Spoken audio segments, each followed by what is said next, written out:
Yan. Pwede. Sir Edwin, sinend ko na po yung link ng live sa inyo. Okay, saglit. Nakita ko saglit lang ha. Lalagay ko lang tong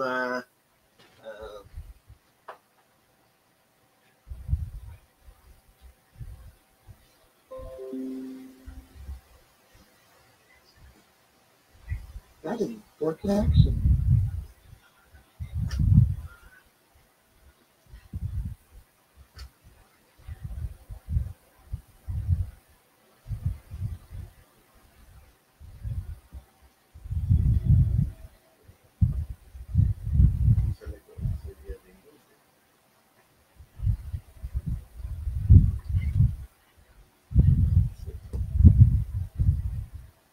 Ready for connection. Ayaw, sira. Anyway, nasa akin yung link.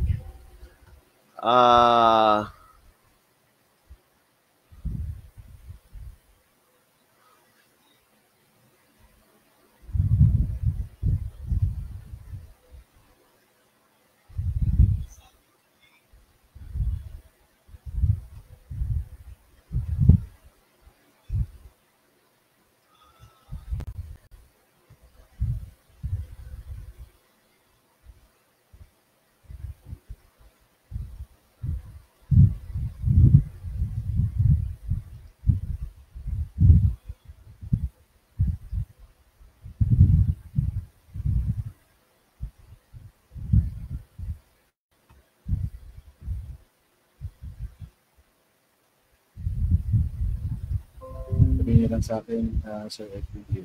Yes po. Yan.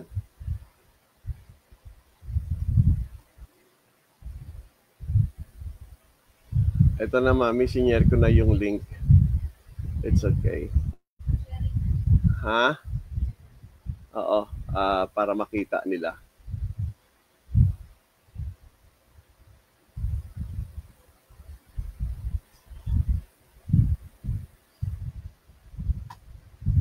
Yun. Ayan, share ko sa iyo mami, share mo rin sa kanila.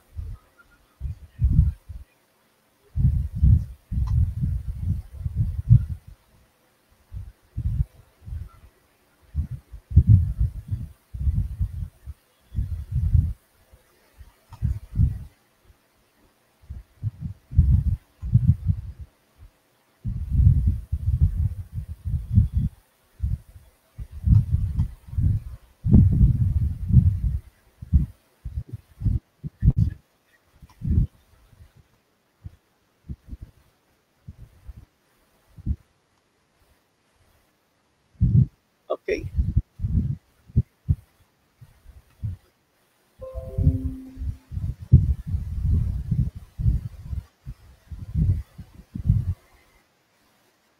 Okay, Sir Jordan? Po. Yan, okay. Very good. At, magandang gabi po sa bawat isa. Ako po si Jordan Rabanes, ang host po ng The Christian Worldview Podcast.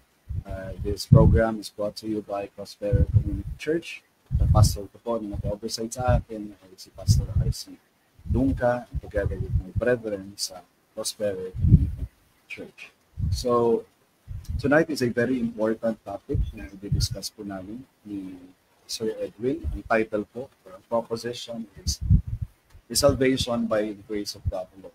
Or salvation by grace alone. I will be defending the affirmative side, and Sir Edwin Limbaga will be defending the negative side of it. So we will be defending, presenting arguments, so on and so forth. But before we start, of course, this is the first time na si Sir Edwin ay umapak sa platform po, The Christian Worldview Podcast. Kaya nais ko rin i-take itong opportunity nito na magpakilala sa kanya personally. Good evening, Sir Edwin. Good evening po sa inyo dyan. Alam ko, taga Bacoor lang kayo. So yun yung naririnig ko sa inyong mga videos. Kayo taga Bacoor lang. Ako po ay taga Imus Cavite lang. actually, pwede tayong magkaroon din ng face-to-face discussion in time permits para hindi natin problema yung mga internet connection. Dalawa. And ako po ay regular member lamang ng Crossbearer Community Church. Isa ako sa mga men. And every last Sunday of the month, kami po ay magsisimula ng tinatawag namin apologetics class. And I will be the teacher of that class. So basically, ako ay involved sa teaching ministry sa aming church. I am a husband of one wife and I have 2 kids. So pero of course, as you may already know, I am a Calvinist. I believe that salvation is only by the grace of God, earned through our good works. So, I think yun lamang ang aking introduction sa inyo, Sir Edwin. If meron kayong question sa kung paano ko in-introduce yung sarili ko, wala namang tanong. Wala naman. And nagpapasalamat ako, of course, sa pag-apak ninyo sa platform na ito. Although sa inyo nanggaling yung invitation, pero sa akin din naman nanggaling yung invitation na gawin ito sa platform natin. Since ito po kasi ay matagal ko na rin naman ginagawa since 2019. Wow. Anyway, thank you so much, Sir Jordan, for the introduction. Actually, I'd like to first clarify na bakit ako po ang nag-invite kay Sir Jordan to have this discussion. Ito po kasi yung mainit na topic ngayon sa social media between, let me say, me and the Calvinist people. At maybe this is the best way for us to clarify the issues. At alam ko maraming nag-abang, maraming nakikinig po ngayon. Okay, so at ako'y nagpapasalamat kay Sir Jordan na binigyan niya ako ng chance na makakwentuhan siya. My first question is, nagpaalam ba siya sa pastor niya? Kasi mabigat din po naman kasi na hindi alam ng pastor niya, pero ang sabi niya, oo, ano po. So, at ang sabi niya, siya ay dipatista ng kanilang church. So, nakita ko na, it's okay, wala naman sigurong problem kung magdi-discussion kami. Ano po? Okay, so allow me to introduce myself. My name is Pastor Edwin Limbaga, pastor of Philian Baptist Church of Bacoor, Cavite. At I've been a pastor for maybe 38 years, founder of Bible Logic course, and also the author of Bible Logic. And also, mga kapatid, I will be standing on the negative side of the topic, salvation is by grace alone. Ano po? At ano pa ba yung pwede kong i-introduce sa sarili ko? So far, yun lang, pastor of Philian Baptist Church, founder of Bible Logic online Bible course, and author of Bible Logic, and also an author of the book entitled Your Chance, Your Choice, Your Destiny. So, for me personally, it's a good and a big privilege na makadiscussion ko po si Sir Jordan. At dito po ika-clarify namin ang issue based on this debate, yung salvation is by grace alone. So, salamat po. Yun lang po, Sir Jordan. Unless you want to ask question also regarding my introduction.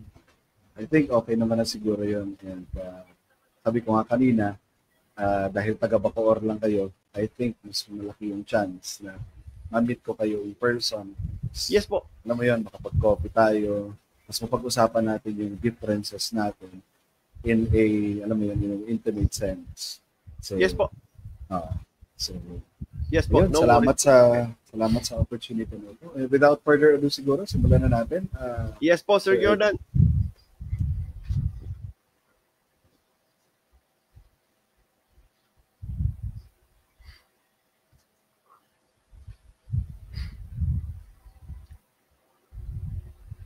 Walang sound.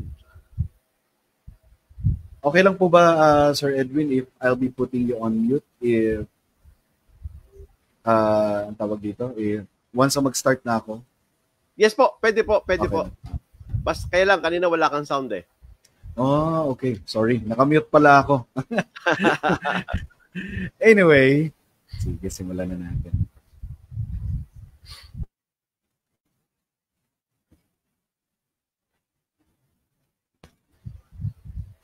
Okay, bago ko pala simulan yung timer, no, nais ko lang din i-discuss sa ating mga panauhin, ng mga viewers, yung mechanics po namin ngayon. I will be the one, since ako ang affirmative, ako po yung unang mag-represent, and then it will be followed by a Q&A coming from Sir Edwin, punta sa akin. So, siya yung magtatanong sa akin, and then after that, siya naman mag-represent. And after that, ako naman yung magtatanong sa kanya. And then, after ng round na yon, magtatanong ulit siya sa akin. So, that will be the round 2. Magtatanong sa kanya. And then, after that session, closing na po namin dalawa. If you have questions, maybe we can also entertain. Kaya okay, may nag... yeah. Okay, so, let's go.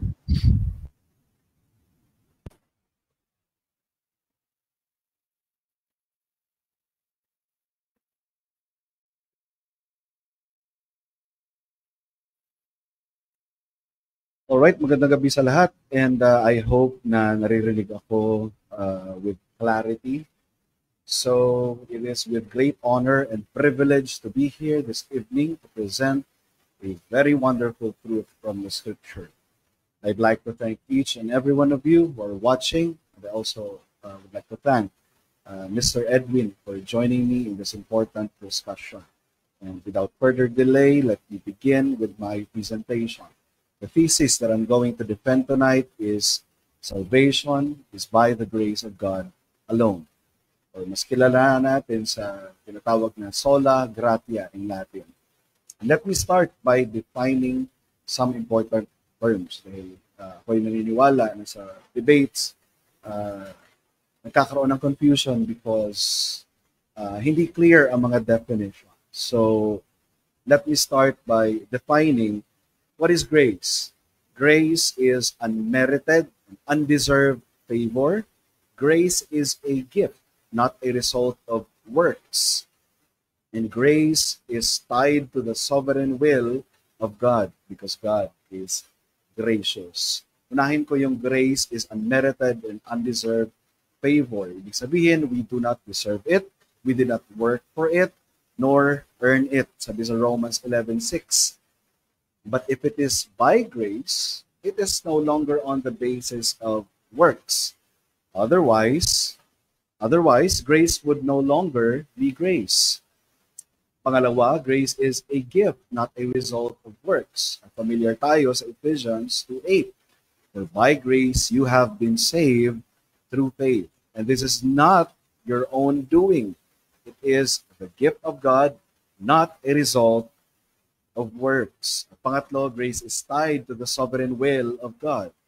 Because God is gracious, sabi sa Ephesians 1:7, in Him we have redemption through His blood, and we have redemption through His blood, the forgiveness of our trespasses according to the riches of His grace. At sa last verse naman doon, for the praise of His glorious grace. Mula Ephesians 1, lahat po yun is for the praise of His glorious grace. And in Romans 8:30, sabi dito, those whom He predestined, He called, He glorified. For those whom He predestined, He called, He justified, He glorified. So are these things undeserved, unmerited? The answer is simple and obvious. Absolutely. Notice, God alone initiates to do all these things. There is no human cooperation whatsoever. Again, He predestined, He called, He justified, He glorified. Wala tayong part doon. So what then is sola gratia? When we say salvation is by the is by the grace of God alone, we are not saying that grace exclude mercy, faith, repentance, salvation in Christ alone, or the work of the triune God alone. Rather, salvation by grace alone is a proposition, refers to the very essence of the triune God's saving work. Its basis is God's gracious will, totally unmerited and undeserved. The scriptures are clear. The opposite of grace is merit. Ulitin ko po, yung opposite ng grace ay merit. Hindi mercy, hindi faith, hindi repentance, hindi work ng triune God, hindi blood ni Christ, kundi merit. So what now is merit? Anong ibig sabihin ng merit? Merit is rooted in man's performance, reward earned through human effort or worth. Sabi sa Romans 11:6 again, but if it is by grace, it is no longer on the basis of works. Otherwise, grace would no longer be grace. Notice the contrast of grace and works. Hindi grace, mercy, faith, repentance, so on and so forth. Ang kinokontrast ay yung works. Grace and merit are mutually exclusive in the context of salvation. It is either we work our way to God or God saves us by His gracious will. Sabi sa Ephesians 2:8 again, for by grace you have been saved, not a result of works, so that no one may boast. So ang contrast ng grace, ang contrast ng mercy ay palaging yung works or yung merit.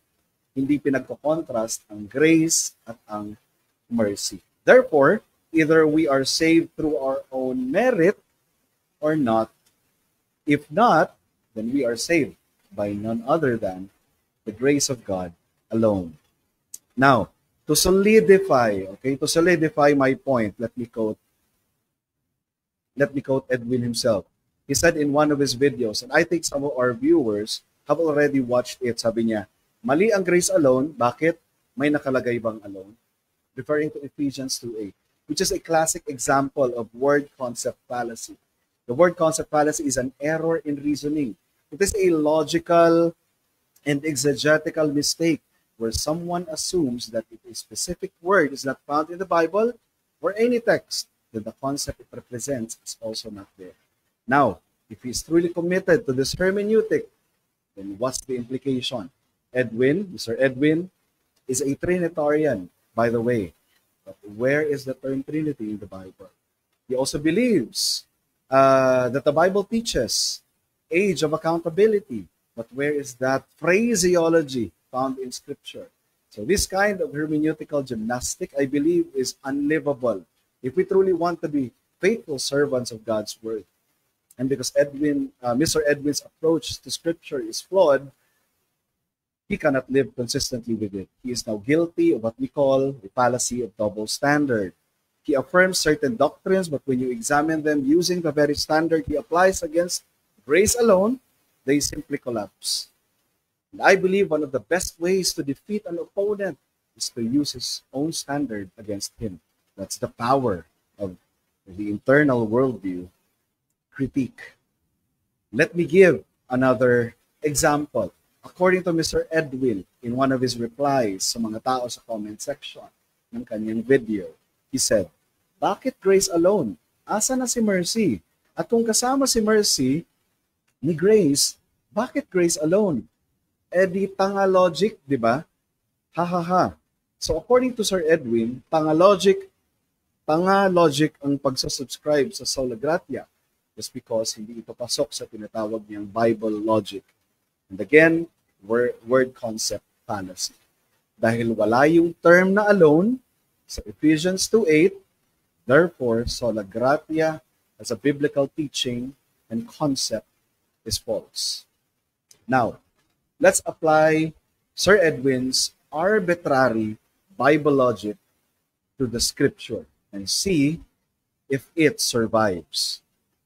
Sabi sa John 17:3, sabi dito, and this is eternal life, that they may know you, sabi ni Jesus Christ, that they may know you, addressing the Father, the only true God, and Jesus Christ whom you sent.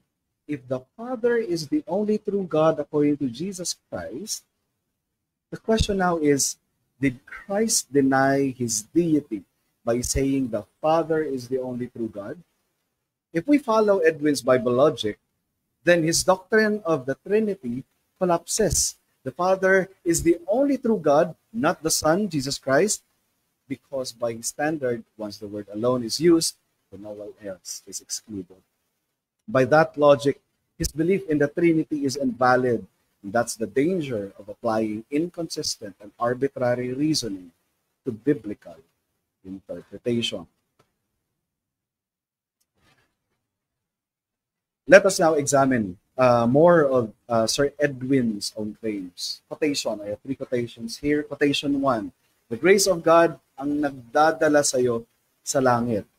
My response is the grace of God alone as a category ang nagdadala sa'yo sa langit? If the answer is yes, this is a surprising admission. If God's grace is what brings us to heaven and grace is undeserved, then salvation is by grace alone. Quotation 2, grace and mercy are like 2 sides of the same coin. Therefore, grace alone is false kasi hindi mo pwedeng tanggalin ang mercy sa other side of the coin. My response to that is clever but theologically confused. If grace and mercy are 2 sides of the coin, the question is, saan galing ang coin? Deserve ba tayo bigyan ng coin? Pinagtrabahuan ba natin yon para mabigyan tayo ng coin? That makes the entire coin a gift of grace, unearned and freely given. Sola gratia still stands. Quotation number 3, timestamp 22 minutes from his video. The contradicting explanation of grace alone of Calvinism. Sabi niya doon, simple definition of mercy. God remove what we deserve. Ang grace, God give what we don't deserve. Sabi niya, yun yung sabi niya, and pay careful attention dito. Anything that we don't deserve, ang tawag doon ay grace. But both mercy and grace are all unmerited favor from God. Ang mercy, unmerited favor yun. We don't deserve to be given mercy kasi we deserve to die. Hindi yun merited favor. Hindi dahil nagrepent ako, binigyan ako ng mercy. Merited na yon. At yung merit na yon, nasa repentance ko. Even your belief cannot merit. So kung isa-summarize natin yung quotation na yon, grace is anything unmerited and undeserved. Mercy, according to him, is unmerited and undeserved. Repentance is not a work. Faith is also not a work. And to make this even stronger, using his own logic, let us make a deductive argument following the logic of Sir Edwin Limbaga. Premise 1, anything that we don't deserve is called grace. Premise 2, mercy is something given that we don't deserve. Conclusion, therefore, mercy is also called grace. By this logic, mercy is included within grace. And if mercy is included within grace, then the objection that you can't say grace alone because there is also mercy becomes meaningless. It is self-defeating. And as a conclusion, ngayong gabi, in my 2 minutes, sola gratia means God alone saves by his unearned, undeserved favor. Nothing in us, not our works, not our will, not even our repentance and faith can earn it. It is all of grace. That is what the scripture teaches. That is what the reformers affirm. And ironically, that is what Sir Edwin himself teaches. So he cannot escape. So even in his objection, he also affirmed what is my position. Sabi nga ni Sir Edwin, the day you embrace grace alone, you already drop into the Calvinistic mindset. And my response to that, Sir Edwin, welcome to the club. That would be the end of my opening presentation. Set ko lang yung time sa 12 minutes. Wait lang Yes, po. sir. Yes, sir.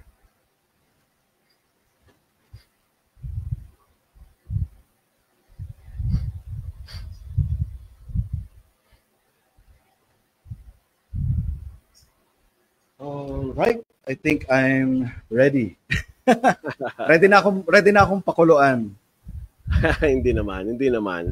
Let's see. Tingnan natin kung ano ang okay na ba? Sure. Okay, sir, my first question. You argue based on the definition, not based on the stipulated in the Bible. Right? I argue based on biblical definitions. Yeah, you argue based on the definition, not on what is stipulated on the Bible. I believe na yung mga definitions doon is clearly taught in scripture. Okay. Provided So meaning, I inaamin provided mo, scriptural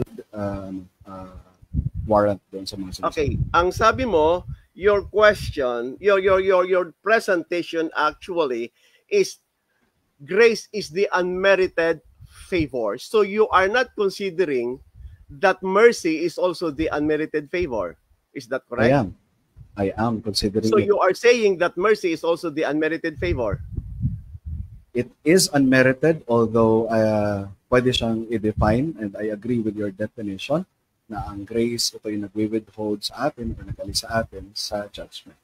At agree ka din na yung mercy is that withhold what you deserve, and mercy, Yes. God give what you don't deserve. Okay, Yes. so Yes. because na sinasabi mo na same yung meaning nung dalawa, No, I'm not saying that. no, na sinasabi mo because they are both unmerited favor, it will fall under grace, not mercy. Actually, kayo yung may sabi ng, gaya ng presentation ko kanina, I am using the very standard you are using. And So you arguing. don't agree that grace is also the mercy is also the unmerited favor. I agree with that na ang work sa Okay. presentation ko, ang work in totality ng salvation is by my question is the simple. gracious My question is by the gracious will of God. No, Yun my, yung- my question is simple. Because we are not talking of our speculation, we are talking of what is stipulated in the Bible. We are not talking in a philosophical aspect of this debate, but rather we are talking in a biblical perspective of salvation is by grace alone. So number one, do you agree that mercy is also the unmerited favor? it is unmerited in a sense. No, whether Na or not ito yung- what sense it is still unmerited favor.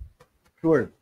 Okay, Titus 3:5, not by works of righteousness which we have done. Now, you make an assumption and maybe a speculation that you are trying to present to the audience now that if you will include mercy, it is already become the merited favor. Because you argue based on the unmerited favor, that's why it is grace alone. But since mercy is also that a question? unmerited favor, so that a therefore, so that's why I'm asking you, do you agree that grace, mercy is also the unmerited favor? Kabilang sa yung grace ay kabilang sa buong Okay, number two gracious question. act of salvation. Number two question, distinct po ba ang mercy sa grace? Yes, distinct but not separated. Okay, if they are distinct, it's not separated, so meaning, you are assuming na ina-under ni grace and mercy. First of all, I'm not assuming the Bible teaches that. Ang contrast ng Sinasabi grace, mo yan. ang contrast ng grace sa Titus 3:5 ay yung merit. Ang contrast ng grace sa Ephesians 2:8 ay yung merit. Ang Titus 3:5, not by works of righteousness which we have done. Yes. No, Which we have done. Hindi mo pwedeng i-contrast yun sa merit. There is no way that you can contrast. No. So again, sinasabi Mercy, mo ngayon not sa merit. akin, na kapag sinabi ko si mercy, may merit siya. Pag sinabi ko si mercy, in-include ko siya sa salvation, may merit siya. No. Is that I what you are didn't say telling me? Never. So, Never na ina-agree lumabas mo yun sa na walang presentation. merit kay mercy ngayon. Wala pa ring merit. Binigyan tayo ng Okay. mercy at So, we did ngayon, not earn. Dahil, sinasabi mo ngayon, dahil may mercy, grace alone pa rin kasi ang grace ay unmerited favor, but you are agreeing with me that mercy is also unmerited favor. Sure. So therefore, because again, because again, sir, wala silang essential separation. Meron silang distinction. No. When you say essential separation, so for example, let's read book of Acts, chapter 26, verse 18. Acts Okay? 26. To open their eyes and to turn them from darkness. To turn them from darkness is mercy. Do you agree? That is removing what we deserve. Sure. We deserve to be in darkness. Sure. And to light. Do we deserve that? Grace. Do we deserve that though? Or sorry, hindi pala ako nagtatanong. We don't deserve both. We don't deserve Exactly. the mercy, we don't deserve the grace. But to say Exactly. because grace alone, because we don't deserve, that's why grace, because mercy, we also don't deserve mercy. So why is it grace alone? Why is it grace alone? Because again, the proposition or the biblical concept called grace alone does not exclude mercy, faith, repentance. Ang contrast niya, So Sir you Edwin, are standing now Sir on Edwin, the can I grace finish? alone, but not grace alone. No. Sir Edwin, can I finish? Ang contrast na binibigay ng scripture regarding grace is not mercy. Ang contrast na binibigay niya ay yung works. Oh, so If you're listening, another question. and you're listening, and if you're listening Yeah. to my presentation, I'm very clear sa aking presentation. Sir, because in that case, you are now standing on salvation is by grace alone, but not grace alone. So you are now standing both on the opposite and the negative and the positive. So saan ako tatayo? Because No, sinasabi mo na ngayon, only by the grace of God, but not by the grace of God.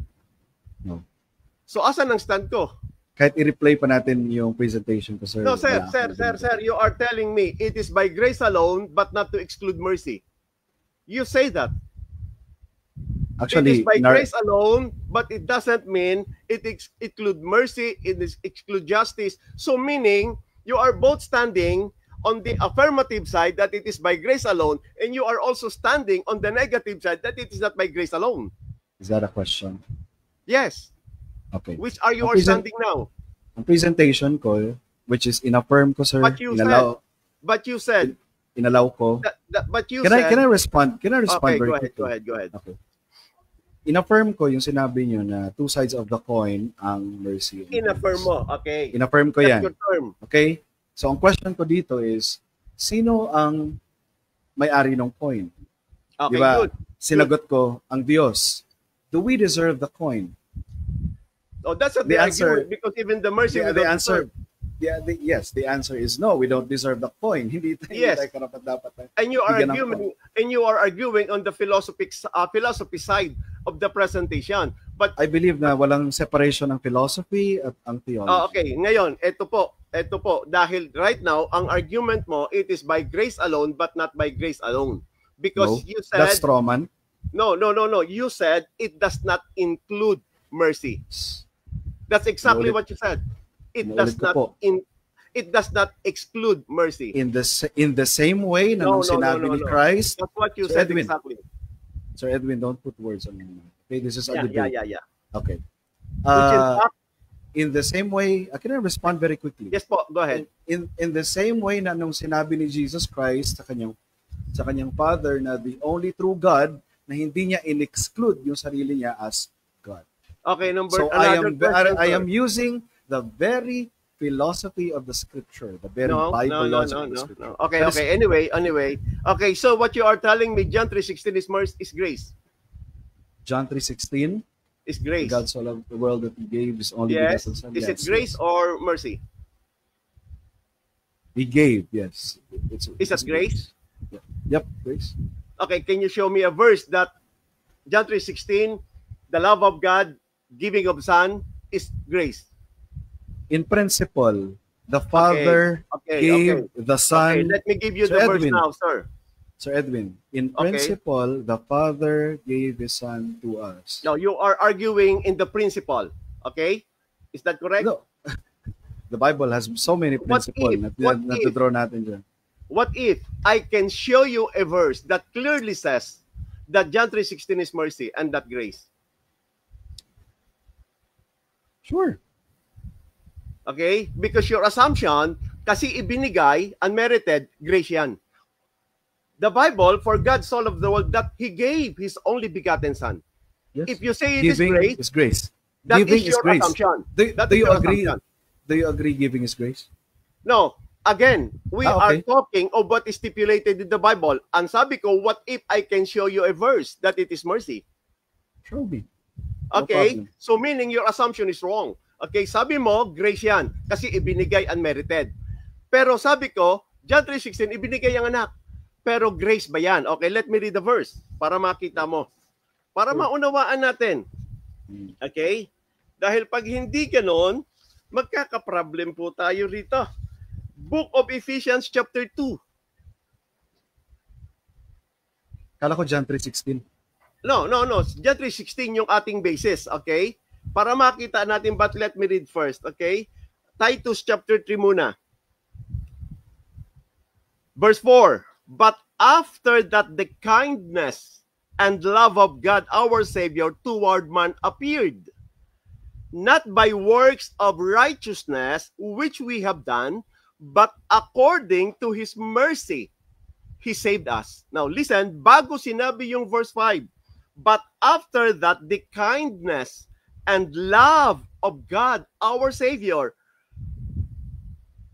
toward man appeared. So meaning, ang John 3:16, hindi ho grace, mercy siya. Another thing, ano ang sabi rito sa verse Ephesians chapter 2, starting from verse 11? Wherefore, remember that you being in time past, Gentiles in the flesh. Supposed to be time mo to para magtanong. Okay, kaya nga po, ipinapakita ko, yung talata na ang John 3:16, hindi ho grace, mercy po siya. So it is wrong to assume because it is given, it is mercy. It is grace. Because the Bible stipulated that when the Father gave the Son, because of His mercy, not because of His grace. Because mercy and grace are both unmerited favor. I'm waiting for a question. Yes, ma'am, sir. So, do you believe John 3:16, grace or mercy? Again, the Father gave us and a gift. And you support the verse? Sure, in principle. That is philosophical. Again, because I believe that there is no separation between philosophy and theology. Okay, yeah. Is there separation though? Okay, maybe it's my time now to present the argument. Okay. Sige sir, ano muna. But anyway, thank you so much. Pasensya na for being aggressive. Ganito talaga ako magsalita. Medyo sabi nga ng asawa ko, before you start, medyo soft-spoken si Sir Jordan. Baka naman pwedeng tawag dito. Baka naman pwedeng hindi pwedeng mga gat ako. Hindi, pasensya ka na Sir Jordan kasi talagang in a debate, ano po talaga ganun talaga. Kaya lang, sabi nga sa akin, actually winaringan ako ng wife ko. Soft-spoken yung kausap mo kasi nakita ko na siya na nag-present siya. So, baka naman wag kang aggressive kasi nature ko yun So, kaya sinasabi ko ng maaga pa, Sir Jordan. Okay, so sige po, I will start the time whenever you're ready. Okay, sige po. I'm ready, Sir Jordan. Okay, thank you so much po, Pastor Edwin Limbaga of Philippine Baptist Church. I just heard Sir Jordan presented an argument based on the philosophical understanding of the term grace, based on the definition of the unmerited favor. So he got this assumption that sinamahan mo ng mercy, unmerited favor. He also got this assumption na nasa ilalim ni grace si mercy. Yun yung nakita ko so far, the way I understand the presentation. Ephesians 2:8. King James Version, for by grace are ye saved through faith, and that is not of yourselves. So number one, the word saved in Ephesians 2:8 is the same saves mentioned in Titus 3:5. At ang sabi ng Titus 3:5 doon mga kapatid, not by works of righteousness which we have done, but according to His mercy, He saved us, And that is very clear because the following words say like this. And by the washing of regeneration and by renewing of the Spirit. So napaka-clear sa Bible na yung washing na minention sa Revelation chapter 1 verse 5, which is washed by the blood of the Lamb, is under the mercy of God and not under the grace of God. Number 2, let us define and let us understand, mga kapatid, what is salvation really? What does it mean? Why mercy and grace? At bakit nauna si mercy at hindi nauna si grace? Why? Let us understand the meaning of salvation para maintindihan natin ayon sa definition ng Bible. Number 1, John chapter 3 verse 15. Sabi ng Bible, and whosoever believeth in Him. Sabi ng Bible, Acts 16:31, believe on the Lord Jesus Christ and thou shalt be saved.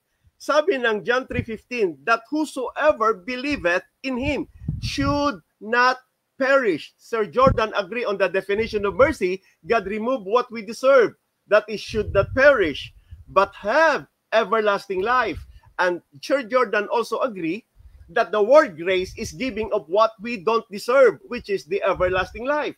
In this particular verse, you can see salvation is defined with the mercy, should not perish, and with the grace, but have everlasting life. And the book of Acts chapter 26 verse 18, to open their eyes, that is salvation, once your eyes is open, and to turn them from darkness, that is grace, that is mercy. Yung alisan ka sa kadiliman, that is mercy. And bring to light, or to light, that is grace. So the mercy will remove you from darkness, the grace will bring you to light. And from the power of Satan, it is the blood of the Lamb na ang nag-alis sa atin sa power ni Satan, and that is mercy. Unto God, it is the grace that brings us to God. So if you will notice, in Acts 26:18, dalawa po ang nakikita. It is always mercy and grace. At ito ang sabi ng Bible, that they may receive forgiveness of sins. In the same verse, that is mercy. That is exactly Titus 3:5, by the washing of regeneration. The washing actually refers to the covering of sins. So, sabi ng Bible, that they may receive forgiveness of sins. That is mercy.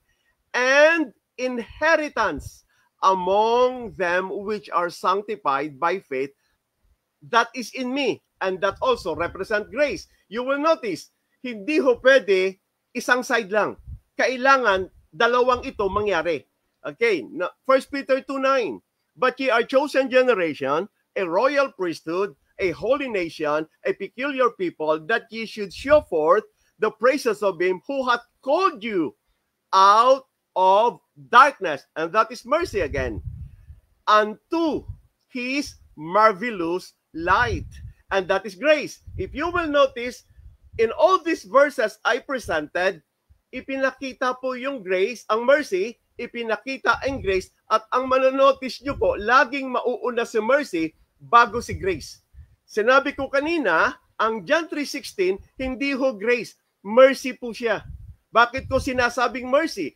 Pero ang assumption po ni Sir Jordan kanina, kapag ibinigay at undeserving ka, grace. But again, wala pong talata na makikita sa Bible unless ibinase niya yung kanyang argument sa definition of grace, that it is unmerited favor. Pero napakalinaw po sa Titus 3:5, unmerited po ang mercy, not by works of righteousness which we have done. Sabi ni Sir Jordan, inseparable. I agree. But again, it does not mean they are inseparable, they are not distinct. Why? Just like the soul and spirit, inseparable but distinct. Just like Jesus Christ as man and God, inseparable but distinct. Why? Para bang sinasabi natin si Kristo ay Diyos, pero si Kristo ay tao. Hindi ina-under ng pagkatao ni Kristo ang kanyang pagka-Diyos, pero ina-under ng pagka-Diyos ang kanyang pagkatao. Pero para sabihin ko, si Kristo ay tao lamang, that is equal na ini-exclude ko ang kanyang pagka-Diyos. So magiging illogical dahil na-identify ko na si Kristo'y Diyos at si Kristo'y tao, I am no longer allowed to say na siya'y tao lamang. Kasi siya'y Diyos. By saying na siya'y tao lamang, sinasabi ko hindi siya Diyos. Na-identify natin sa Titus 3:5 na yung mercy, sinave tayo. By saying salvation is by grace alone, that is equal na ine-exclude ko na po si mercy. But to say it is by grace alone but not by grace alone, that is actually a contradiction. Talking of the same grace, the same meaning, the same definition, applied to the same subject, but canceling what is already affirmed, we call that the law of contradiction. Okay? So, ibig sabihin nun, hindi pwede. Now, we have read the verse. Now, let us define what are the, ano yung trabaho ni mercy pagdating sa salvation at ano ang trabaho ni grace pagdating sa salvation. But before that, allow me to say, sabi nga niya, distinct but inseparable. So, ibig sabihin, when it is distinct, hiwalay po yan. Pero, hindi pwedeng paghiwalayin pagdating sa kaligtasan. Magkahiwalay ang mercy at ang grace, distinct to each other, magkaiba meaning, magkaiba definition, magkaiba application, but when it comes to salvation, they must go together. Because they are distinct, it cannot be alone. Because they are separated, it cannot be alone. It cannot be mercy alone, it cannot be grace alone, it should be by the mercy and the grace of God. So what are the distinction of the grace of God when it comes to the salvation of men? Forgiven because of mercy. Washed by the blood, removed from darkness because of the mercy of God. Eternal death was removed. Ye shall never perish because of the mercy of God. Saved from hell because of the mercy of God. Secured eternally that you will never go to hell anymore because of the mercy of God. So ano yung trabaho ni grace? Because grace is defined as agreed by Sir Jordan, God give what we don't deserve. While mercy, God remove what we deserve. So kung yung mercy inalis yung what we deserve, we become forgiven, removed from darkness, and then shall never perish, and then saved from hell, secured eternally. Anong ginawa ni mercy sa salvation? By the mercy, we are justified. Titus 3:6-7. Justified by the mercy of God. But the washing of the blood, as justified by the grace of God. But the washing of the blood is under the mercy. We are justified because of the grace of God. We have given the power to become the sons of God in John 1:12 because of the grace of God. We are brought to light because of the grace of God. Eternal life given because of the grace of God. Saved for heaven as a gift. We don't deserve to go to heaven, but the grace of God can bring us to heaven, but the mercy of God will remove us from hell. Assured eternally because of the grace of God. So if you will notice mga kapatid, tinanong ko siya kanina kung ang John 3:16 ay mercy o ay grace. Ang sabi niya, in principle. Well, kung titimbangin natin yung bigat ng argumento, mas mabigat po ang argumento ng nakasulat.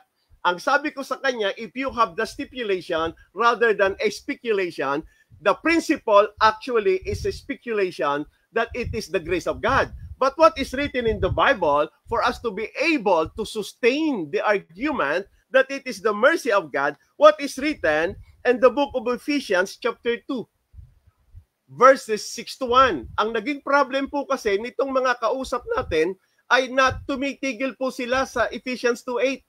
Ayaw nila basahin mga kapatid simula sa verse 1. Simulan natin. And ye hath quickened who were dead in trespasses and sins. Yung quicken, mga kapatid, that is grace. Pero yung trespasses, died in trespasses and sin, requires mercy. Okay, wherein in time past you walk according to the course of this world, according to the prince of the power of the air, the spirit, and now worketh in the children of disobedience. But God, who is rich in mercy, for his great love, wherewith he loved us. That is John 3:16. For God so loved the world that He gave His only begotten Son. And God, who is rich in mercy.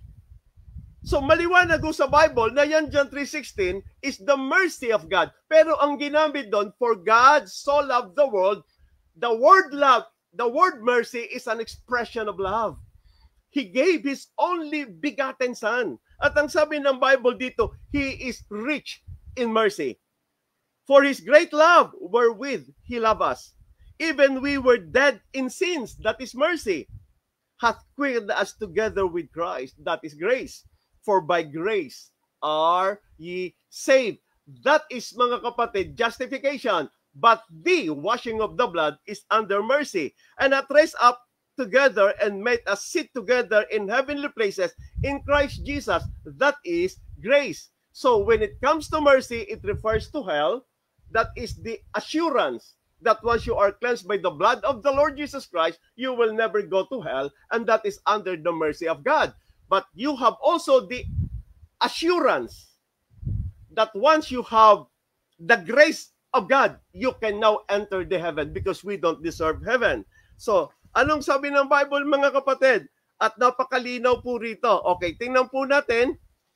Alam mo ba, mga kapatid, na ang Merriam-Webster define favor as an act of kindness.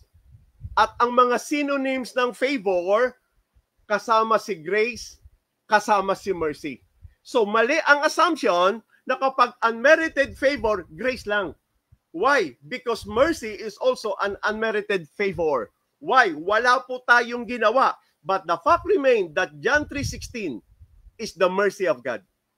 Why? When He gave His Son to judge sin. He gave His Son to die. He gave His Son to shed His blood. And anything about the shedding of blood is all about mercy, according to the mercy of God. So to say it is grace alone based on the definition of unmerited favor is totally fallacious based on the assumption of the principle and its meaning. Mga kapatid, they have forgotten that even mercy is unmerited.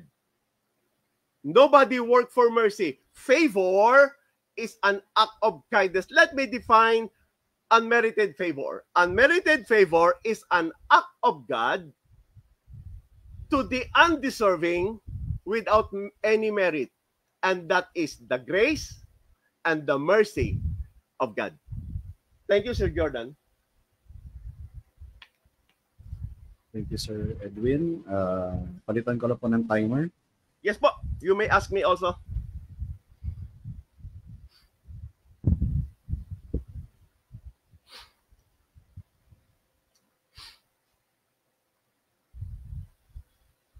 Okay, so ready na po kayo? Yes po. Yes po, sir. Go ahead. You may start now. Thank you. Thank you very much for your presentation. First question, you said in your presentation na ang grace ang nagdala sa atin sa langit, tama? Yes. Okay. Kapag dinala ba tayo sa langit, does it follow na hindi na tayo mapupuntang impyerno? Again, when it comes to sequence, hindi ka pwedeng dalhin sa langit unless mapatawad ka. Yes. But so that therefore, begs, hindi ka papasok ng langit pag di ka napatawad, pag hindi nalinis ang dugo mo. Yeah. So, Ito, grace isa lang, follows after mercy. Okay. Isa lang yung destination natin. And sabi mo, by grace, ito yung nagdala sa atin sa langit. So kapag, exactly. So kapag dadalhin tayo sa langit, does it follow na hindi na tayo mapupuntang impyerno? Wrong. Tandaan nyo po, hindi pwedeng unahin mo sa mercy. As a grace, unahin mo sa mercy because hindi ka pwedeng bigyan ng grace unless you will be given the mercy. Hindi mo pwedeng i-argue yung huli sa una. Kasi nauna ho si mercy. Nauna ang forgiveness bago ang heaven. Does it also follow when you have given the mercy, you will automatically go to heaven? Does it also follow na kapag binigyan ka ng mercy, punta ka sa langit? This is my time to ask questions. I know. But again, the question, hindi ko nakita. Respectfully. Yes po. Okay, sige. So, let's proceed na lang. And I think our audience already know ano yung sagot doon. Now, balik tayo doon sa argument na sinabi ko kanina. Sabi doon sa John 17 verse 3. In-address niya yung Father as the only true God. Okay. Did Christ exclude himself as God? No. No. So ibig sabihin kahit na meron palang salitang only or alone is it does not follow na ini-exclude mo na yung mga kumbaga yung mga walang essential separations. Tama? Exactly, but you have to understand the distinction. Yes. Okay. Thank you so much. Of the Father to the Son. Yes, kasi ang sabi ko naman kanina na ang grace and mercy, they have distinction but without essential separation. Do you agree with that? When it comes to salvation. Yes, do you agree with that? Because if applied aside from salvation, they have essential separation. Aside from salvation, they have essential separation. I-apply mo sa iba po ang application ng mercy, ibang application ng grace. You can apply the mercy without application of the grace. So, yung work ba ng triune God? Okay, yung work ng triune God, in principle, Sir Edwin, yes, po. do we deserve all of it? Whether or not we deserve or not, it does not mean it is grace alone. Bakit? Okay. Because when you speak of the word undeserving, it does not mean grace alone. Okay. Balik tayo doon sa presentation ko kanina. Sabi mo, grace is sa syllogism na ginawa ko. Anything given that we don't deserve is called grace. Mercy is something given that we don't deserve. Therefore, mercy. Baliktad. No, it's not. Yun. Mercy God remove what we deserve. Hindi. Ipinot ko siya into syllogism dahil ang claim mo is grace is anything. When you say anything, unmerited and undeserved. And then define mo naman yung mercy as unmerited and undeserved. So we are referring to salvation. So if anything, unmerited and undeserved. In salvation. Sure, kasi yun naman pinag-uusapan natin. Salvation. Yeah. Salvation is by the grace of God alone. And you said anything. Yung anything ba na doon, kasama doon yung mercy? No, pero define mo ang mercy as unmerited and undeserved. Paano siya hindi kasama doon? Because the mercy applies, God remove what you deserve. Deserving ka doon, but God remove it. Grace is given what you don't deserve. So in Sir salvation, Edwin, itong anything na ito, parang ganito, no? Help me out. Define mo ang mercy as unmerited and undeserved. Pero define mo ang grace as anything unmerited and undeserved. Would you admit that yung anything dito kasama si mercy? If not, then I will just move on. Brad, ang definition ng anything that we don't deserve, that is both mercy and grace. Because maging sa Titus 3:5, not of works of righteousness, wala kang merit. Thank you. Actually, yun yung hinahanap ko na. Actually, so that is, again, that is, you are arguing on the definition that can apply to both grace and mercy. But you are only putting it in the grace alone. That is applicable to both mercy and grace. And kaya you yung question ko, it is grace alone, but that definition is so applied to mercy. Okay, let's go to Romans 8. Romans 8:30. Sabi dito, and those whom He predestined, He also called. Pakilakas mo nga, okay. Those whom He predestined, He also called. And those whom He called, He also justified. Yeah. Those whom He justified, He also glorified. Do we deserve all these things? We don't. We don't. So, but it doesn't mean that is grace. Yes. By your definition, that grace is unmerited and we don't deserve. So, even your Romans 28, would you admit na nandoon sila sa broader category of the gracious work of the triune God? Are you still not going to admit that? Yes, sir, you are using the principle, but that principle is also applied to mercy. Does the Bible you don't set communicate the grace principle? alone. Dr. Okay. Edwin, does the Bible communicate principle? Oh, there is a distinction between the two. Sure. Okay? Whether God remove what you deserve, that is also a favor. Whether Sure. God give you what you don't deserve, that is also a favor. Whether it is removing of what you deserve and giving of what you don't deserve, that is already a favor. So you don't say that favor is only to the grace alone, because that favor can also be applied to both grace and mercy. So when we say any act of God to the undeserving without any merit is favor, Okay. both the mercy and both the grace is an act of God to the undeserving, and they are both a favor from the Lord.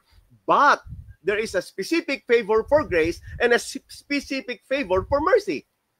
Sure. They are And again, distinct in application. They are without distinct in separation. definition. Yeah. But Yes. again, in salvation. That's exactly my point, right? In salvation. Yes, and we are So you talking don't about grace salvation alone. here. You don't say grace alone, because mercy is also a favor that we don't deserve. So it should be by the mercy and the grace of God. Sir Edwin, kagaya ng Mhm. binigay ko na distinction sa inyo, na hindi in-exclude ni Christ yung pagiging Diyos niya. Just But again, because, whether hindi let me finish, in-exclude- Sir Edwin, Yeah. let me finish. Just because Jesus Christ said, the Father, the only true God. And, Yes, sir. At inadmit mo sa akin. Let me answer that. Okay, sure. Let's go. In salvation, the Father is the justifier. Is He a Savior? Sure. Is He a Savior? Sure. Yes. Kapatid, justifier po ang Father. Ang justification ba ay hindi ba siya under the category Pero of again, ang salvation? sinasabi ko, Savior. Sure. Hindi ko sinasabi, the Father is the judge. Ang sabi ng Bible, there is no other name given among men whereby we must be saved. The one who Dr. died at the Edwin. cross is the Savior, and that is the distinct job of the Son.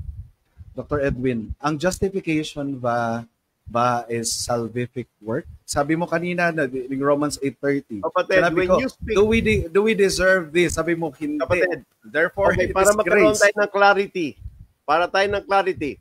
Okay? I'm asking you if the Father is the Savior. Sure. He is the Savior ang Father, justifier. Maybe Savior the ang Son. justification is part of salvation. But the one who died at the cross is called the Savior. Aware ka ba na binanggit sa scripture ang Father and Son as both Savior? Ang tanatanong ko, the word Savior is the one given by the Father to die at the cross, to shed His own blood, okay, to pay the penalty of sin. Kaya sabi ng Bible, there is no other name given among men whereby we must be saved. Yes, I believe that. So that I is the believe that. Savior. I believe that. The Yung one salvation- who died at the cross is the Savior. Dr. That is the Edwin, distinct job of the Son. Although the Father does not... Dr. when Edwin, the can I ask Father is question, the only please? true God, okay, Okay, it does can I not ask include the question? Son, but you have to understand there is what you call a distinct work of the Pero Father. hindi kasi yun yung pinopoint ko. Ang pinopoint ko But again, dito yun is, din ang pinopoint ko ngayon sa'yo. ang pinopoint ko dito is the fact na binanggit ni Christ na the Father, the only true God, na hindi niya in-exclude yung kanyang sarili as God, in the same way that we can say that salvation is by grace alone without So it is excluding also mercy. because hindi in-exclude ang Son, it is also equal that salvation is by mercy alone. Sure. Because they are both unmerited favor. So Sure. it's no longer grace alone. Nope. Because you are making dichotomy kasi, false dichotomy kasi yan, Dr. Edwin. Sir, we are what is stipulated. The word alone will always exclude the other, whether we like Okay. it or not. That's how we Okay, so communicate in-exclude, with words. so in-exclude nga ni Christ yung sarili niya based on that, based on your statement na once yan na may alone, it will exclude everything. Si Jesus Christ mismo ang nagsabi na the Father, the only true God. So in-exclude niya yung kanyang sarili, right? By that logic. Hindi, sir, hindi. So you're hindi contradicting yourself. No, I'm not contradicting myself because I'm referring to the distinct work of each other. Again, it doesn't mean na kapag sinabi mong grace alone at hindi mo ini-exclude si mercy at ginagamit mo sa pagka-Diyos, ang sabi ko sa iyo, iba ang work ni mercy when outside of salvation. Okay? Also, in salvation, iba yung work ni mercy. Iba ang work ni grace. And we have to be very, very specific. All right. I really enjoyed that. Mag-round 2 pa ba tayo? Mukhang okay na yun. Sa akin. What do you think? Oo, no? Sa akin, okay lang. But anyway, Sir Jordan, sure. My apology for being so aggressive the way I talk. Maybe that reflects my personality. Na ganito talaga fine. Ako magsalita. Ano? No problem. Maybe we can take some questions from the audience na lang. Kasi mukhang ako satisfied na ako dun sa exchange natin. Okay. Anyway, thank you so much, Sir Jordan. At kung if you don't want to have a second round, that is fine with me also. Mm-hmm. At but if I summarize, if you want to summarize your argument that without me questioning you, I can summarize my argument without you questioning me so that we be presented with clarity both the arguments of each other. Sure, maybe sa ating mga closing statements. Okay lang mag-break tayo ng mga kahit mga 3 minutes para Yes po. Para ano. Okay, sige guys, if you have questions, paki-type niyo na lang diyan para sa akin, para kay Dr. Edwin. And ito may question dito kay Mark Harvey Kahigas. Doc, mapupunta ka ba sa impyerno because of sins? Sige. Ako yan ako. Opo, naka-address po sa Doc ako, di naman ako Doc. Sige po. Yes. Okay. So yes.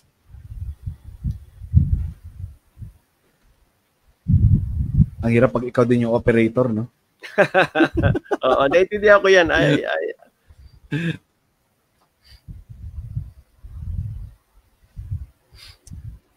Okay, so mukhang wala namang walang nagtanong, crucial questions or maybe ito. Question po. Ito kay para sa iyo to, Dr. Limbaga. Question po, yung mercy po ba ay deserved ni Limbaga? Kasi po, grace is getting something we don't deserve.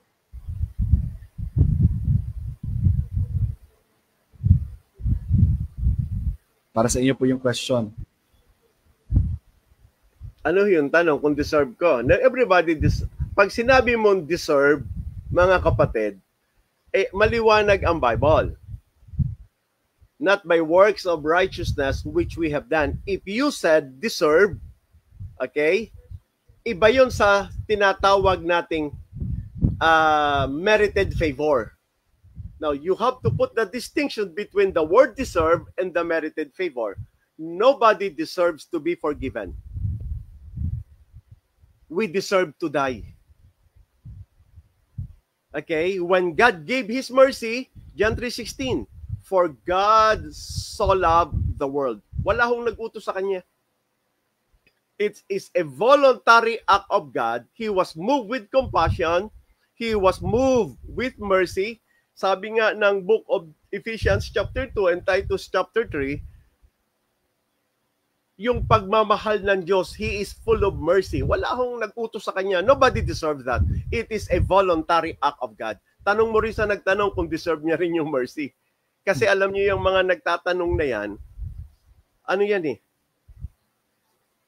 Okay. Another question for you. But sa kanya lang kayo nagtatanong?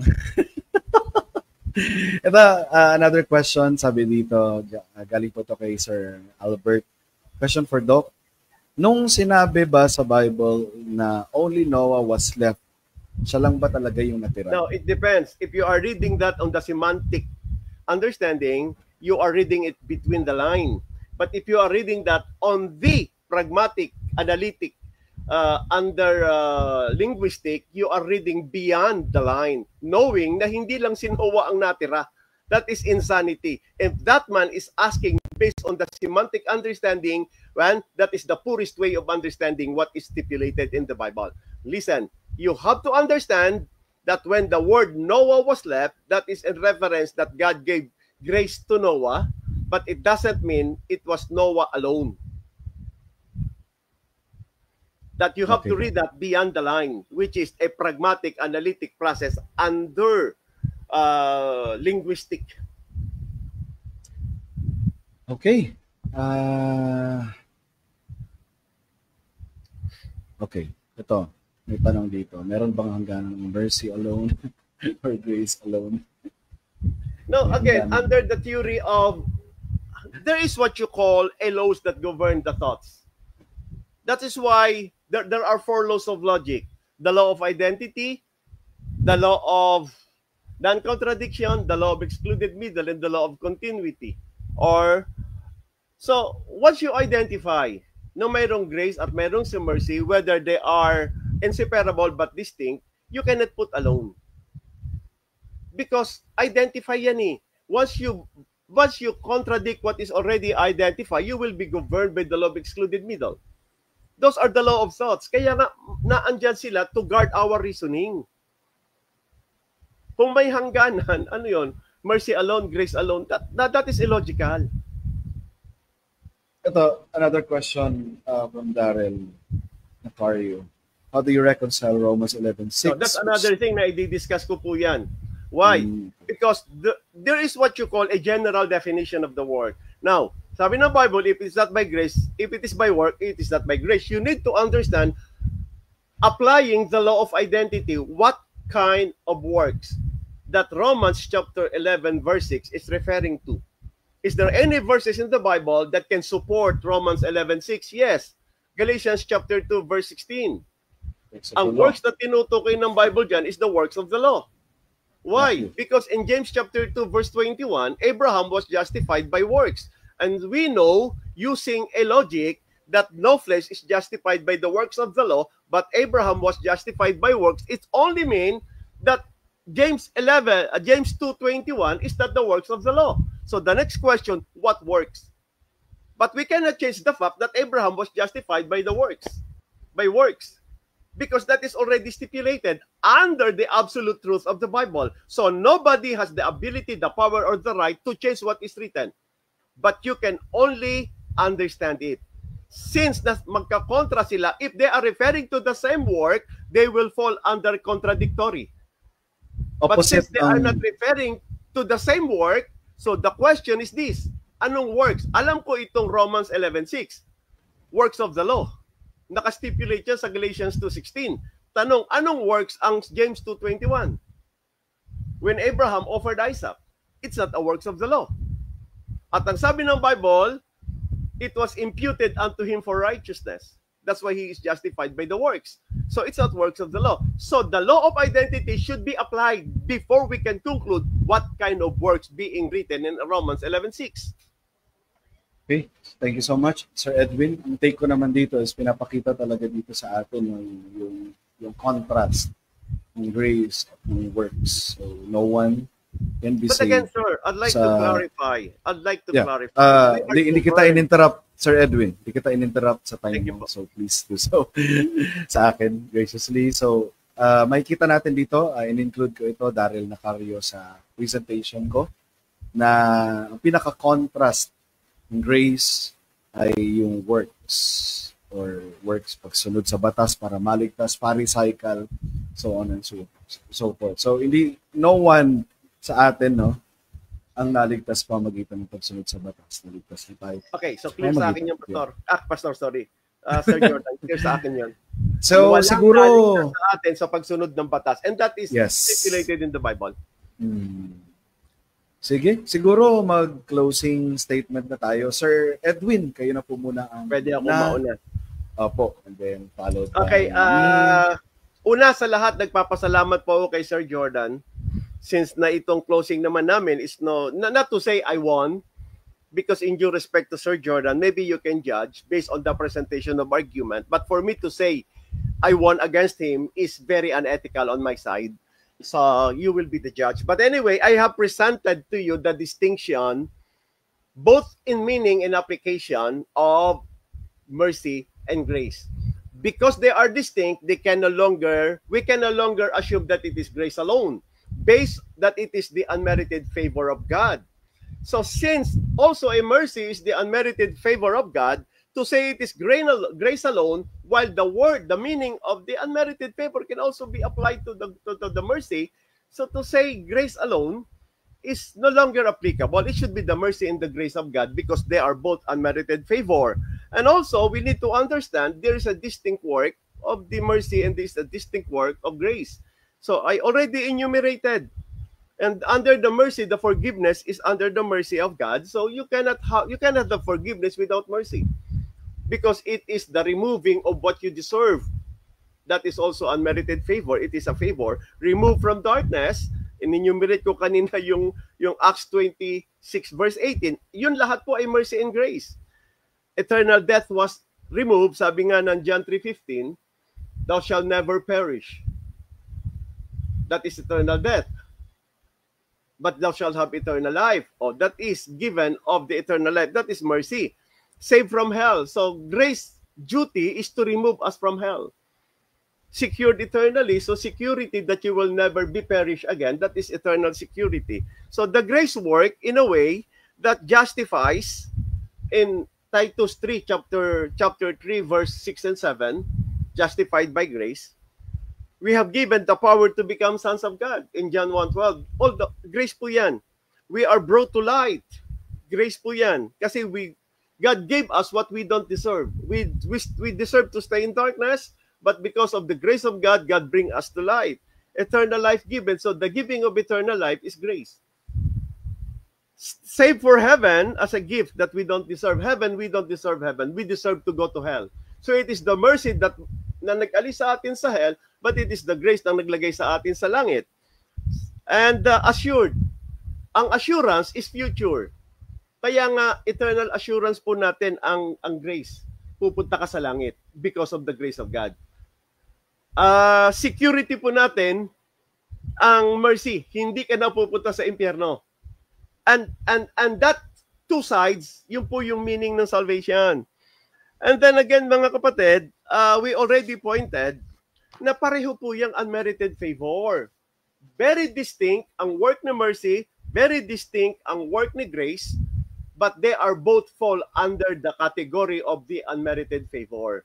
So we don't deserve the mercy, we don't deserve the grace. But the fact remain, based on the assumption ng marami, na ang love of God is under the mercy of God. No, the love of God is under, the love of God is under the grace of God. No, the love of God is under the mercy of God. If in principle, because God gave His Son, it is unmerited favor, it is grace, wrong. Because what is stipulated in the Bible, na binanggit po doon mga kapatid, na si Kristo, okay, sa verse, Titus chapter 3 verse 4, but after that the kindness and love of God our Savior toward man appeared, not by works of righteousness which we have done, but according to His mercy He saved us. Kung babasahin niyo po ang Titus chapter 3 verse 4 and 5, yan po yung details ng John 3:16. Nung ipahayag niya, so when God gave His only begotten Son, because He has compassion, naawa siya sa tao. Because lahat ng tao makasalanan.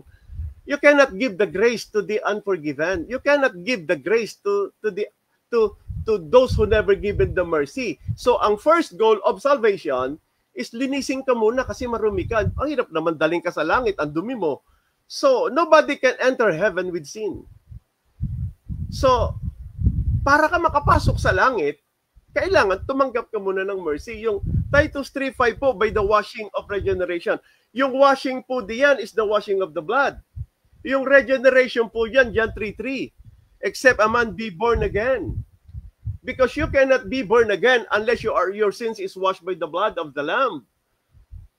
And then, since you are now born again, ang ibig sabihin ng born again, you had been renewed.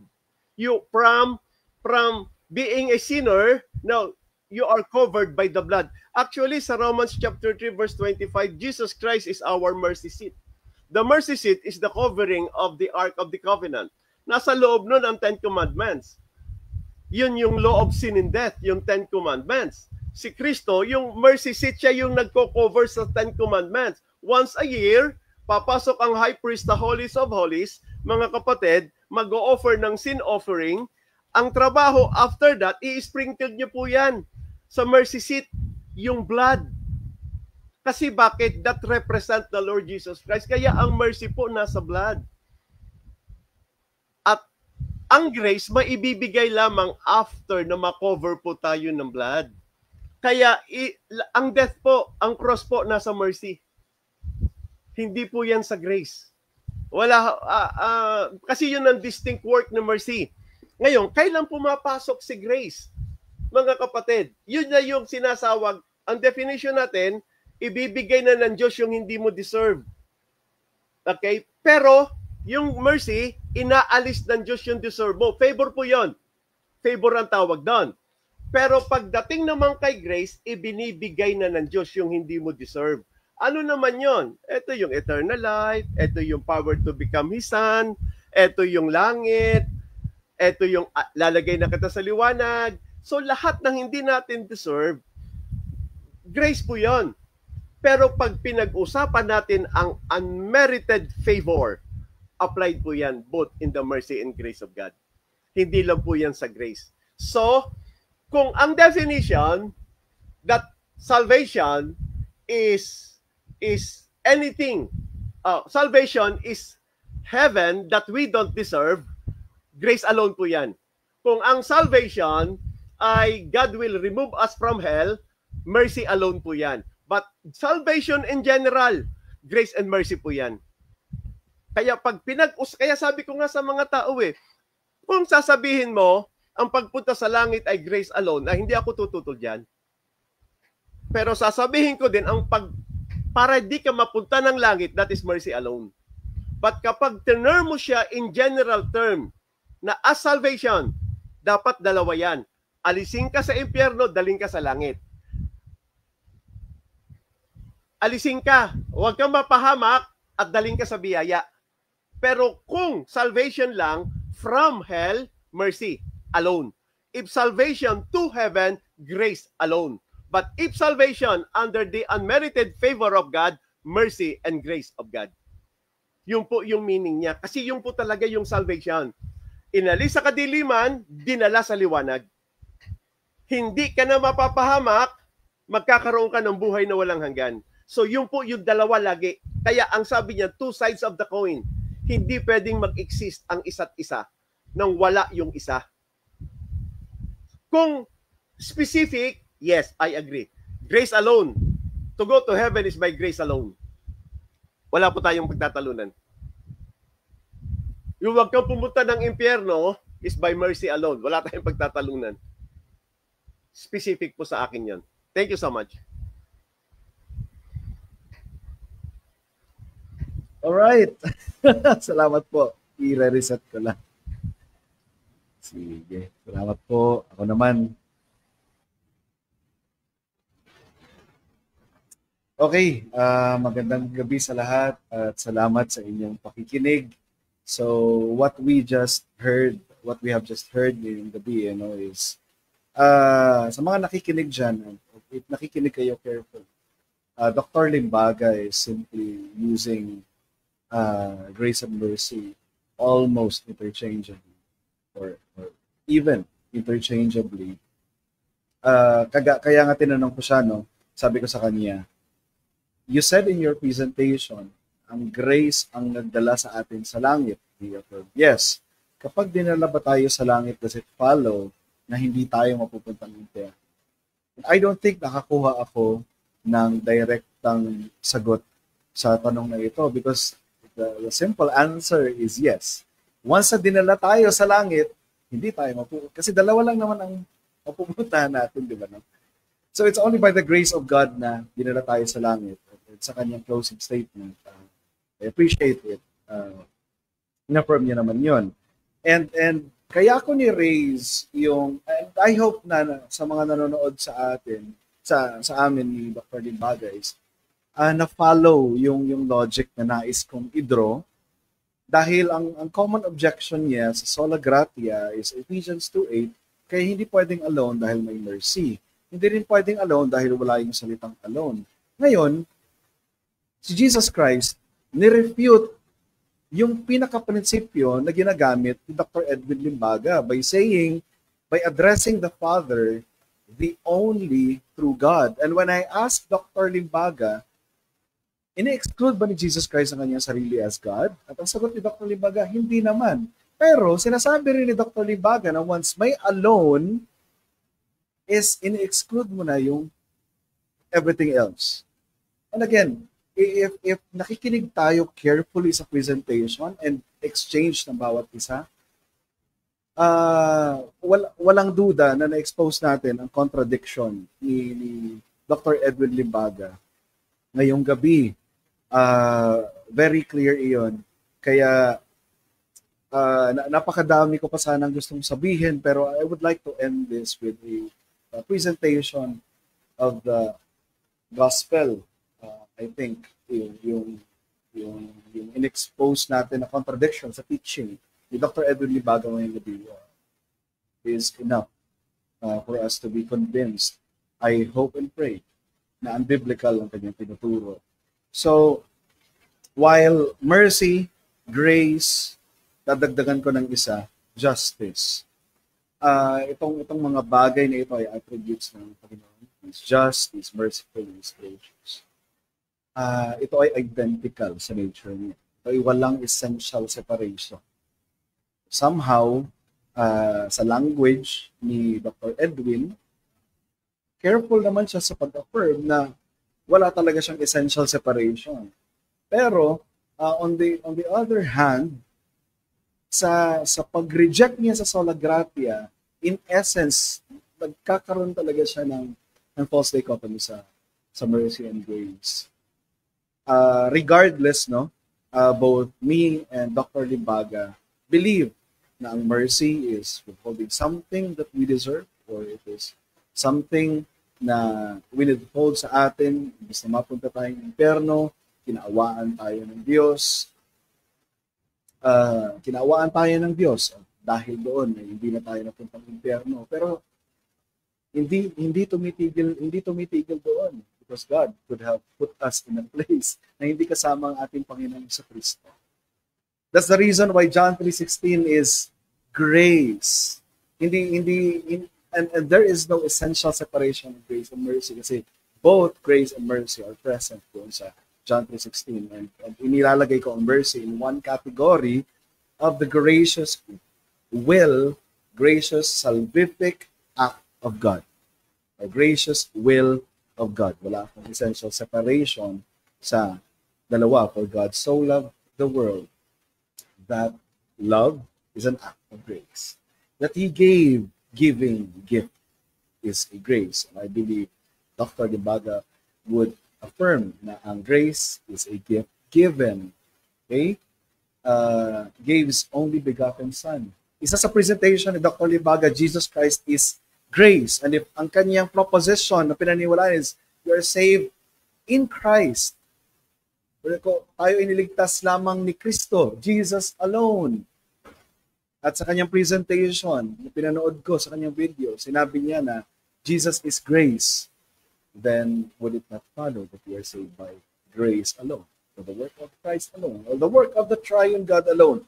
Those propositions are true. Wala pong contradiction doon. That whosoever believe in Him, sino mang manampalataya, will not perish, mercy, have everlasting. Yes. So, you see, dahil wala ngang essential separation yung dalawa, we can distinguish them. Now, meron akong i-introduce na isa, yung justice. Lahat tayo ay makasalanan and we deserve just punishment. Nasabi din ito ng Dr. Limbaga kanina, we deserve to die. Pero malinaw sinasabi sa Biblia, sino ang manampalataya bibigyan ng buhay mo hanggang hindi na kailangan ng papahamak. So, kung meron kami kinakausap ngayong gabing ito, na maybe nag-enjoy kayo sa debate, I hope na after ng debate na ito, kung hindi ka pa ligtas, wala ka pang local church, I hope na after ng debate na ito is hindi matapos ang gabing ito na hindi ka makakapagmuni-muni sa iyong sarili, kung ikaw nga ba ay may mercy ng Diyos, kung ikaw nga ba ay may grace ng Diyos, o baka ikaw ay meron kahatulan. So, ang call ko sa iyo is mag-repent ka sa iyong sin, palataya ka kay Kristo, so lamang ang kaya magligtas sa iyo. Walang sino man ang makapag hugas ng ating kasalanan ko din, ng banal na bibig. So, palataya ka kay Kristo, magsisi ka sa iyo. At doon ko na lang po i-end ang aking presentation. So maraming salamat kay Dr. Libaga sa pagpapaunlak ng discussion na ito. And hopefully ay hindi madala sa akin si Dr. Libaga and magkaroon pa kami ng maraming mga discussion because I believe mas pamagitan ng iron sharpens iron, mas sharpen palalo ang ating convictions. Salamat po Dr. Libaga and salamat sa mga manonood.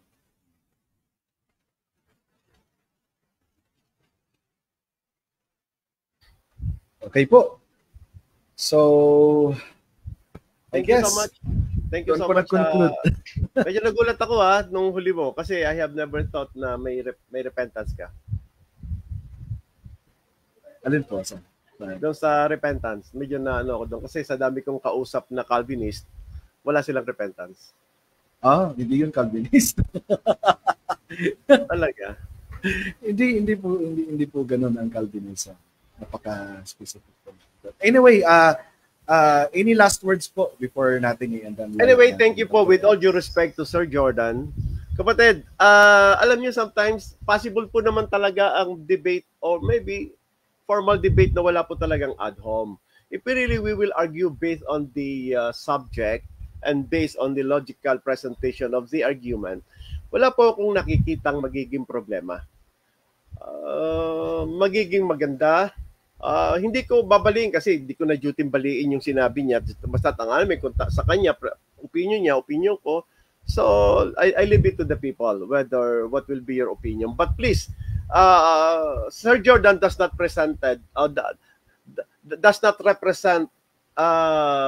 whole of Calvinism because if whatever your conclusion, nag-usap kami as an individual.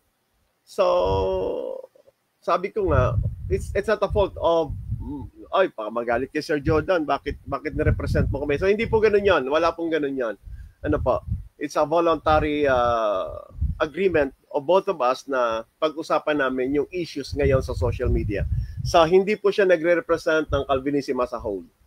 So, whatever his argument, if you think you agree, good. But if you don't agree, bigyan mo siya ng karapatan na yun yung kanyang stand. Ano po? Thank you so much, Sir Jordan. Salamat po, Dr. Edwin, and see you guys sa ating, susunod na talakayan. God bless you. Thank you so much. Bye-bye. God bless you.